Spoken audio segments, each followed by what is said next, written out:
अब हम लोग अंतर्राष्ट्रीय स्तर पर इसके विकास और उद्भव और सम्मेलनों को देख लिए। अब हम लोग इसको भारत के संदर्भ में देखें कि भारत में इसका विकास कब और कैसे हुआ और कौन कौन से अर्थशास्त्री या विचारक हुए जिन्होंने अपने विचार दिए।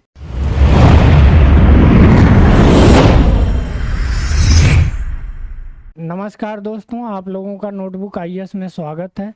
जैसा कि पहले बतलाया जा चुका है कि हमारी संस्थान द्वारा आरओ का क्रैश कोर्स प्रारंभ किया गया है। उसी संदर्भ में मैं यश कुमार आप लोगों को आज राष्ट्रीय आय के बारे में बतलाऊंगा। आइए हम लोग राष्ट्रीय आय पर चर्चा करते हैं। उससे पहले आप लोगों को मैं एक चीज़ बतलाना चाहता हूं कि हमारे प्रिय व्यूअर हैं श्री सौरभ मिश्रा जी, उन्होंने कमेंट बॉक्स में पूछा है कि आरओ में इकोनॉमिक्स के कितने प्रश्न आते हैं, तो उनके माध्यम से आप सभी लोगों को बतला रहा हूं कि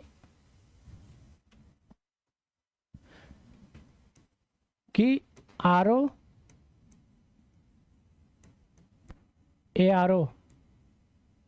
में अर्थव्यवस्था से 9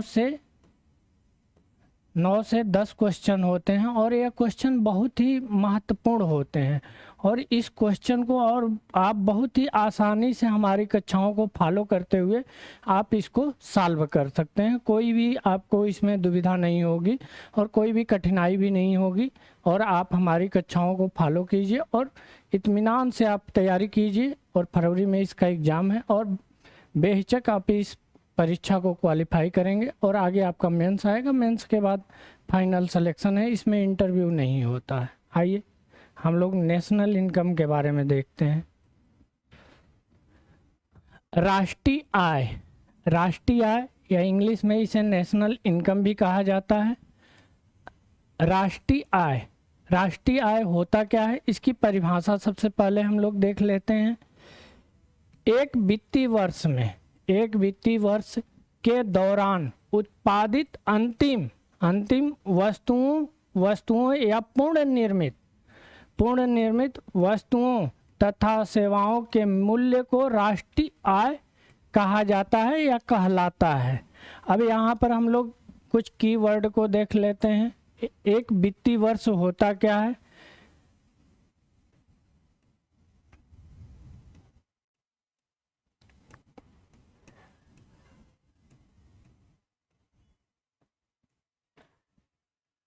एक वित्तीय वर्ष जो होता है भारत सरकार के अनुसार वह आपका 1 अप्रैल से प्रारंभ होता है और यह 31 मार्च तक चलता है और इसी दौरान जो भी गणनाएं होती हैं सरकारी और वर्ष में 12 महीने होते हैं, तो 12 महीनों को हर 3 महीने को एक क्वार्टर में बांट दिया जाता है और उसके आधार पर राष्ट्रीय आय की गणना की जाती है।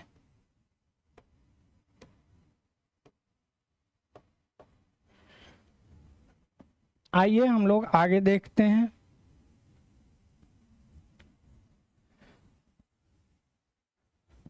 और राष्ट्रीय आय में अंतिम वस्तुओं या पूर्ण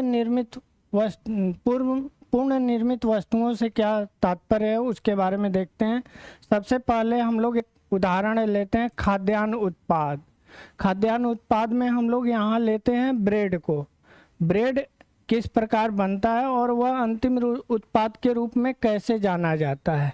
सबसे पहले आप यहाँ पर देखेंगे किसान जो है वह अनाज को काट रहा है, फिर वो मंडी में ले जा रहा है। मंडी में ले जाने के बाद जब मंडी में बेच दिया तो जो मंडी का मालिक है वह इसको मिल के पास भेज दिया और मिल वाला पुनः इसको आटे में कन्वर्ट करके इसको बेकरी वाले को बेच दिया और बेकरी वाला पुनः बेकरी दुकान को बेचा और बेकरी दुकान के बाद फाइनल जो उपभोक्ता इसको खरीदता है यही अंतिम उत्पाद है या फाइनल गुड्स भी इसे इंग्लिश में कहा जाता है। और हम लोग विनिर्मित वस्तु के बारे में देख लेते हैं। विनिर्मित वस्तु जैसा कि यहाँ उदाहरण लिया गया है, यह काटन है। काटन वर्तमान में समय में सिंथेटिक भी बनाए जा रहे हैं, लेकिन यह खेत के द्वारा खेत में उत्पादित है और फील्ड में यह पैदा करने के बाद किसान इसको ले जाकर मंडी में बेच रहा है। बेचने के बाद यह मिल है, टेक्सटाइल मिल है। टेक्सटाइल मिल के बाद इसे यहाँ से कपड़ा निर्मित होता है। कपड़ा पुनः शॉप पर जाता है, रिटेल शॉप पर। फिर वहाँ से जब उपभोक्ता खरीद के इसको पहन लेता है, खरीद लेता है, तो वहीं यह फाइनल गुड्स के रूप में यह जो पहना है यहीं यह फाइनल उत्पाद के रूप में परिभाषित करते हैं। आइए हम लोग अगले टॉपिक पर चलते हैं। अगला हम लोग देखते हैं राष्ट्रीय आय का लेखांकन, इसका उद्भव एवं विकास। इसका उद्भव और विकास कैसे होता है, कैसे हुआ, इसके संदर्भ में कुछ ऐतिहासिक पृष्ठभूमि के बारे में हम लोग चर्चा कर लेते हैं। राष्ट्रीय आय की चर्चा सर्वप्रथम विलियम पेट्टी ने की थी और यह एक ब्रिटिश अर्थशास्त्री थे और इनका जो कार्य क्षेत्र था वह वर्मन सेपिएंटी के नाम से जाना गया और यह इन्होंने 1665 में इस संदर्भ में इन्होंने व्याख्या की थी और बहुत संक्षिप्त यह व्याख्या था, इनका कोई डिटेल नहीं था यह, लेकिन यह सर्वप्रथम था कि इन्होंने राष्ट्रीय आय के कुछ चीज़ों को परिभाषित करते हुए राष्ट्रीय आय के बारे में इन्होंने चर्चा की थी। आइए हम लोग अगले पेज पर चलते हैं। अगले पेज पर चलने के बाद हम लोग देखते हैं कि राष्ट्रीय आय का सैद्धांतिक रूप से विकास सबसे अधिक जो योगदान था इस संदर्भ में वह एडम स्मिथ को जाता है। एडम स्मिथ को फादर ऑफ द इकोनॉमिक या अर्थशास्त्र का पिता भी कहा जाता है और इनकी सुप्रसिद्ध या प्रसिद्ध पुस्तक का नाम है an inquiry into the nature and causes of the wealth of nation.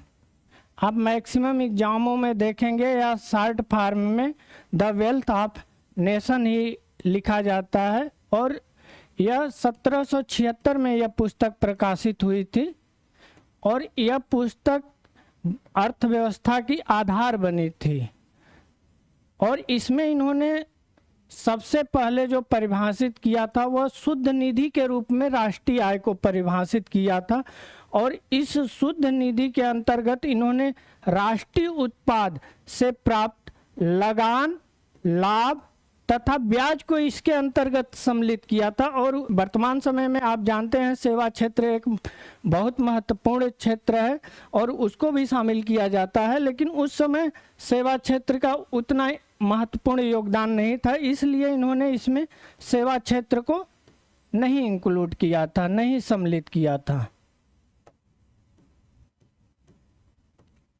सेवा क्षेत्र को इन्होंने नहीं इंक्लूड किया था और इसमें यही जो इनका जो गणना विधि थी वह आगे चल के राष्ट्रीय आय की आय विधि बनती है। आप लोगों को जैसा मालूम है कि राष्ट्रीय आय की गणना करने की 3 विधियां होती हैं। पहला उत्पाद विधि होता है, दूसरा व्यय विधि, तीसरा आय विधि। उसी में से एक विधि आपका है यह आय विधि। आइए हम लोग नेक्स्ट पेज पर चलते हैं। एसी पिगू यह भी ब्रिटिश अर्थशास्त्री थे। इन्होंने 1932 में राष्ट्रीय आय की गणना की थी और इन्होंने मुद्रा के रूप के माध्यम से इसे परिभाषित किया था और इनमें इन्होंने वस्तुओं और सेवाओं को दोनों को सम्मिलित किया था, वस्तुओं और सेवाओं को दोनों को सम्मिलित किया था और यही इनका उत्पाद विधि बना था।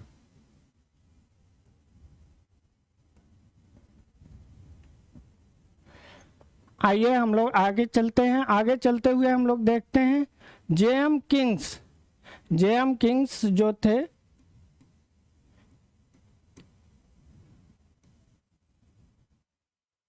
यह ब्रिटिश अर्थशास्त्री थे। इन्होंने राष्ट्रीय आय में इनकी रिसर्च जो थी यह 1930 के आसपास थी और इन्होंने राष्ट्रीय आय में उपभोग, विनियोग और सरकारी व्यय को भी महत्वपूर्ण योगदान दिया था, जबकि सरकारी व्यय का इनसे पहले जो था विश्व की 1929 की जो महान मंदी थी 1929, यह महान मंदी से पहले सरकारी क्षेत्र का कोई महत्व नहीं था, ना के बराबर था। तो इसके बाद इन्होंने यह देखा और कहा कि नहीं, सरकार को भी अपना महत्वपूर्ण रोल निभाना चाहिए, भूमिका निभाना चाहिए। इसी संदर्भ में इन्होंने सरकारी व्यय को भी महत्वपूर्ण स्थान दिया था।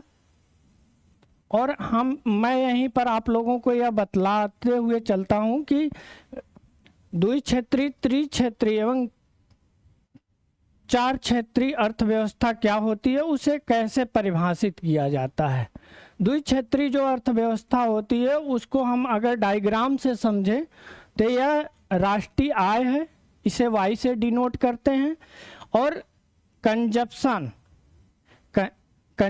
है, और फिर उसके बाद आपका सेविंग है, इसको कंजप्शन, और आई, इसको आई या तो यस से भी डिनोट करते हैं, और इसे अगर लिखना चाहें तो y equal to C plus I, या तो इसे हम लोग यस भी दिखाते हैं। यह द्विक्षेत्रीय अर्थव्यवस्था का यही स्वरूप होता है, उसको इसी माध्यम से दिखाते हैं। जबकि अगर हम त्रिक्षेत्रीय अर्थव्यवस्था देखें, जैसा कि हमारे किंग्स महोदय ने कहा था कि सरकार का भी महत्वपूर्ण योगदान हो जाता है, अगर उसको हम डायग्राम से डिनोट करें तो यह आपका राष्ट्रीय आय हो गया, और यह आपका कंजप्शन हो गया यानी उपभोग, और यह विनियोग हो गया, और उसके बाद जो आता है वह आपका गवर्नमेंट एक्सपेंडिचर आता है। यदि हम इसी को समीकरण के रूप में समझें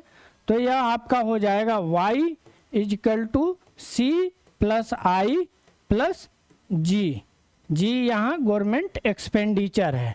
और इसके बाद यदि हम लोग चतुर्थ क्षेत्रीय अर्थव्यवस्था देखें तो उसमें आपका जो कि विदेश व्यापार को भी इंक्लूड किया जाता है, तो वहाँ पर हम लोग इसको इस रूप में परिभाषित करते हैं। जैसे यह आपका हो गया आय, यहाँ कंजप्शन हो गया, फिर उसके बाद इन्वेस्टमेंट हो गया, फिर गवर्नमेंट एक्सपेंडिचर, फिर उसके बाद आपका निर्यात माइनस आयात। तो इसको तीसरे समीकरण के रूप में डिनोट करते हैं, y equal to C plus I plus G plus X minus M. वर्तमान समय में विश्व की जितनी भी अर्थव्यवस्थाएं सब इसी रूप में हैं, सब इसी रूप में हैं। और एक्स जो है यह निर्यात को डिनोट करता है, जबकि यम जो है वह आयात को डिनोट करता है। और यही जब एक्स यहाँ ग्रेटर देन यम हो जाएगा तो यह व्यापार जो है अनुकूल की स्थिति में होगा। अगर एक्स जो है वह लेस देन यम होगा तो यहाँ पर व्यापार प्रतिकूल की स्थिति में होगा। आइए हम लोग आगे चलते हैं।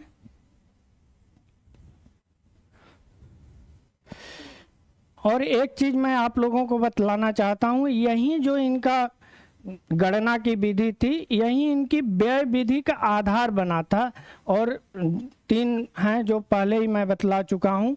तो आइए हम लोग अगले पेज पर चलते हैं और इसके विकास के बारे में देखते हैं। अंतर्राष्ट्रीय स्तर पर आधुनिक विकास, इसका अंतर्राष्ट्रीय स्तर पर आधुनिक विकास जो है वह 1928 में लीग ऑफ नेशन, इसका वर्तमान जो है नाम यूएनओ है,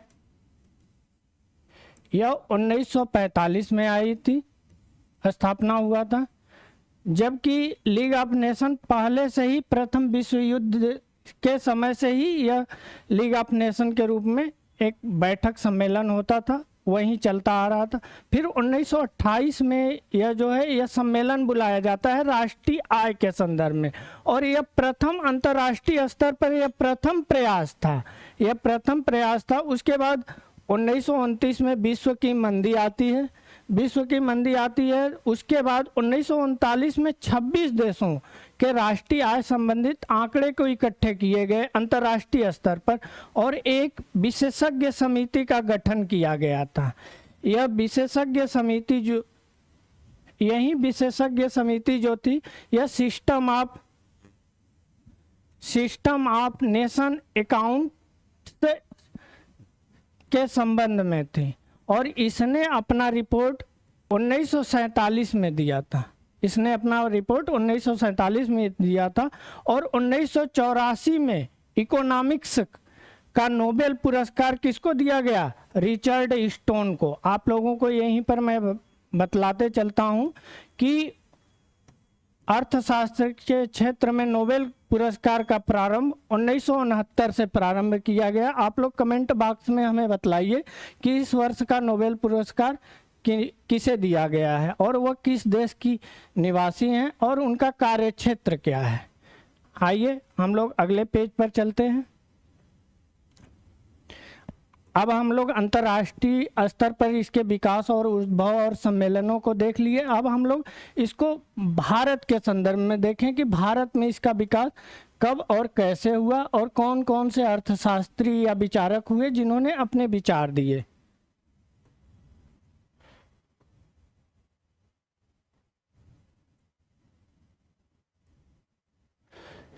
भारत में सर्वप्रथम राष्ट्रीय आय का अनुमान जो है, यह अनुमान है, कोई आंकड़ा के द्वारा नहीं, एक अनुमान है।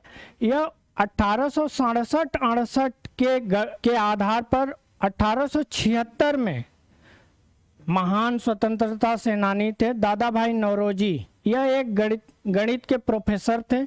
इन्होंने 20 रुपया प्रति व्यक्ति आय के रूप में अनुमानित किया और यह भारत में पहला कोई अनुमान था जो राष्ट्रीय आय के संदर्भ में दिया गया। और इनकी यह मोस्ट इम्पॉर्टेंट बुक है poverty and un British rule in India और इसी में इन्होंने धन निष्कासन का सिद्धांत भी दिया था। धन निष्कासन का सिद्धांत दिया था और बतलाया था कि भारत से धन कैसे विदेश में जा रहा है और विदेश में जाने के संदर्भ में यह उन्होंने संदर्भित किया। विदेश का मतलब इंग्लैंड में कैसे धन जा रहा है यहाँ से, इसी के बारे में उन्होंने बतलाया।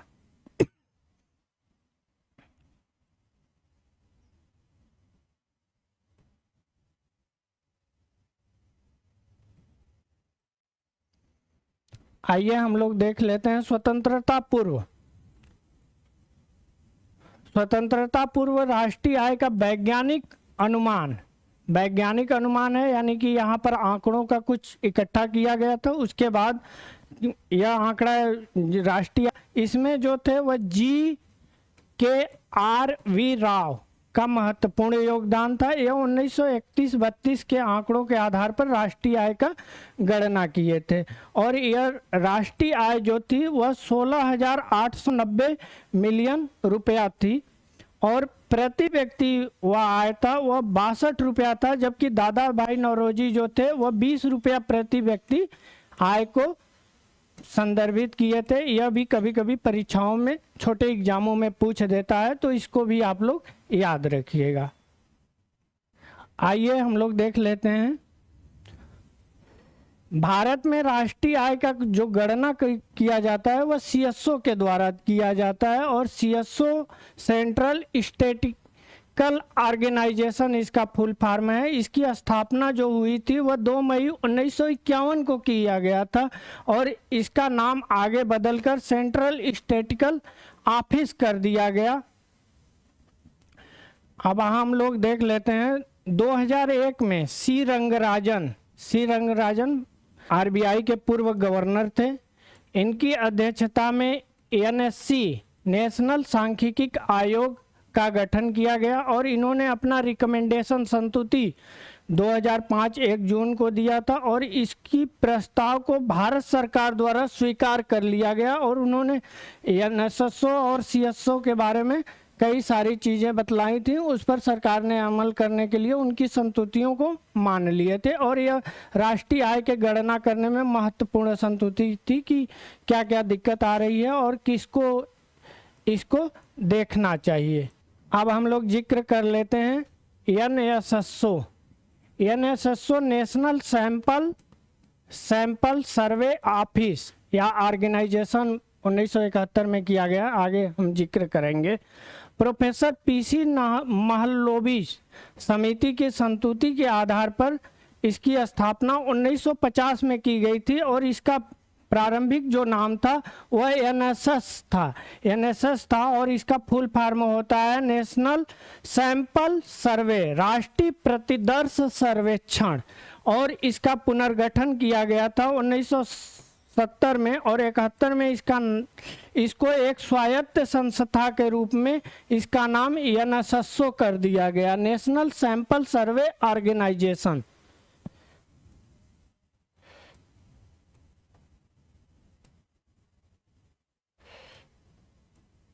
आइए हम लोग अब जिक्र कर लेते हैं NSSO और CSO के विलय के संदर्भ में। इसका विलय 23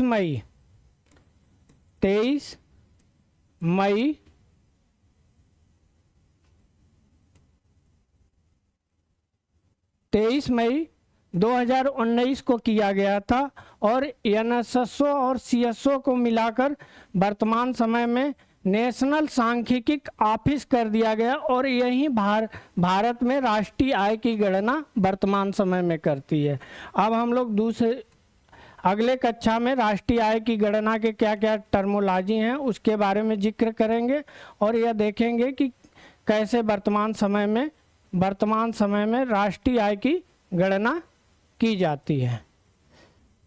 आइए हम लोग बात कर लेते हैं नोटबुक IAS अपने संस्थान के बारे में। आप गूगल प्ले पर जाकर notebook IAS white media education for all type करेंगे, ऐसा लोगो आएगा। वहां से आप नोटबुक IAS ऐप को डाउनलोड कीजिए और बहुत ही कम कीमत पर, बहुत मामूली कीमत पर आप हमारे द्वारा जो इस समय कराए जा रहे हैं civil services, RO ARO, BPSC pre और मेंस और फिर बाद में UP और UPSC, उन सारी एग्ज़ामों को हम लोग इस ऐप के माध्यम से ऑनलाइन बहुत ही कम कीमत पर चला रहे हैं, उससे आप जुड़ सकते हैं। धन्यवाद। मैं पुनः आपसे अगली कक्षा में मिलूँगा।